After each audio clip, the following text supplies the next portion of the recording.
Hello guys, my name is Nilutpal Munshi and I am going to tell you about Reverb. 3 things about Reverb that you didn't know. Now here I try to draw a room. This is the head or ear and this is the source. Now the first thing when something is getting excited in air and producing sound, there is first one ray that is coming following the shortest path to your ear, that is called the direct sound. And this direct sound tells our brain how far the source is from us. After the direct sound, there are 5-6 set of rays which are bouncing off from the nearest walls, and these are those. I have drawn only one ray here, but actually this 5-6 rays will be bouncing off from the nearest walls, nearest roof and nearest floor. So this second set of phenomena of 5-6 rays are giving information about the size of the room, how big or small the room is. After the second phenomena of 5-6 rays, there will be a bunch of rays that will emanate through air and bounce off from various parts of the room. And this third phenomena, this third set of rays, which are very dense, will tell about the absorption coefficient, or how absorptive the surface is, what kind of materials being used to make the surface, and how much absorptive the room is. So these are the 3 phenomena. So this set of second rays called early reflection. The first direct ray is called direct sound, and the third set of multiple rays, thousands of rays, which are bouncing off from all over the room, is called the reverb tail. Now I am using Ableton Live and I am going to show you the existing reverb plugin that comes with Ableton Live and how it is behaving.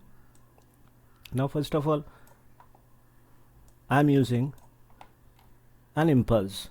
Any kind of short sound that you can use might work as an impulse, and I have put a reverb on this audio channel 3-click-308, and I'm going to record this 3-click-308 to 4 audio. I have routed it, the input of 4 audio, to 3-click-308, and I have armed the record. Now first of all, what we do, we put the dry width signal balance to 0, so it will only record the dry signal.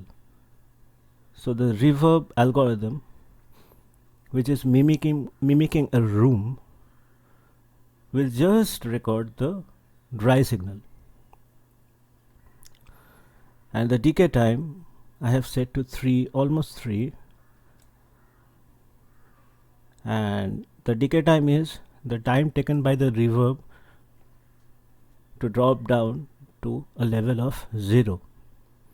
So it will take approximately 3 seconds of time before it comes to 0.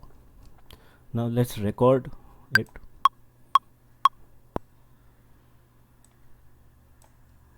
Okay, now let's check what has happened.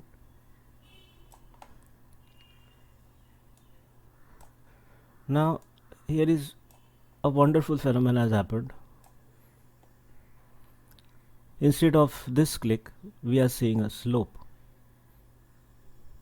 This is the time the reverb has taken to respond.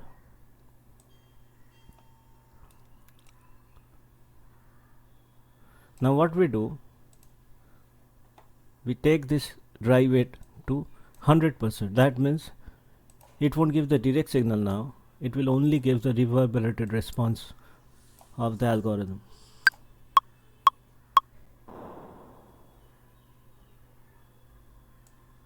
Okay, now let's see what happened.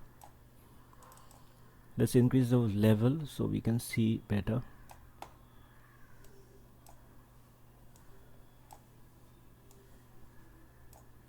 Okay, now this dense portion, we can see a really dense portion here. This is the reverb tail and this is dying, and this dense portion has started after a certain amount of second. This time elapse before the reverb tail comes is called pre-delay time, which is given by this, which is 2.50 millisecond, and this tail will come to 0 approximately at 3 seconds of time. So if we take it to the 0 and let's check, around 3 it is going to 0. Okay, so here it is becoming completely 0.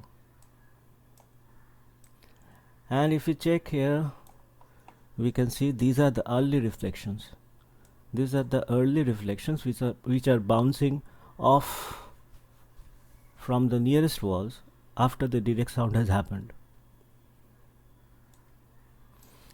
Now in Ableton Live you can also control many parameters, like how reflective the surface is, so this reflection, how diffused the rays are. It can be very diffused or not diffused, and the density controls the number of rays, how dense the number of rays are. And this is the early reflection. This tells after how many seconds the reverb tail will start working, start appearing. So the early reflection time here is 7.54 millisecond. Say we have fixed it like that. So after 7.54 millisecond, the decay time will start and it will last for 2.89 second. And there are other different properties like size. You can control the overall length of the room. Then there will always be a part where you can choose the algorithm strength or the quality. High quality means more precise. The algorithm will work, but it will be more CPU intensive. And there are a few additional parameters, like an equalizer has been given here. In some cases, if we choose parameter wrong, the reverb might ring at higher frequencies. So to roll off the higher frequency, the post EQ, this is the post EQ, means this EQ is placed after the reverb happens. So you can cut off the high frequency here, and this is pre the reverb equalizer.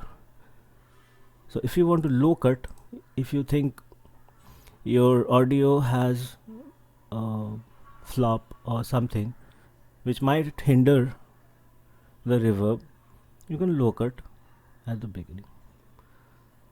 So that's all for reverb. Thank you. If you like my channel, please do subscribe. I'll come with more interesting audio topics. See you soon. Bye bye.